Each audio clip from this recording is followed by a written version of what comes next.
আমায় উড়িয়ে নিল। ধুর ছাতা ভাল লাগে না। একেতে আমি শাড়ি পরতে পারি না, আর শাড়ি পরলেও কোনো স্টাইল মারতে পারি না।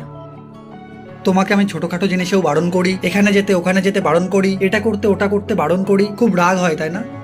আসলে সবাই সব কিছুতে ছেড়ে তো দিতে পারে, কিন্তু বাবা মায়ের মতো সব কিছুতে সবাই বারণ করতে পারে না।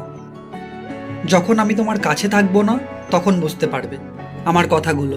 চলো একটাই জীবন ভালোবেসে কাটা। নিজের হাজবেন্ড বা বয়ফ্রেন্ড বাবা মায়ের পরের জায়গা, তার বারণগুলো শুনে বুঝে সেই অনুযায়ী চলা উচিত, কারণ সে কখনো তোমার খারাপ চাইবে না, আর তোমাকে কেউ খারাপ বলুক সেটাও সে চাইবে না।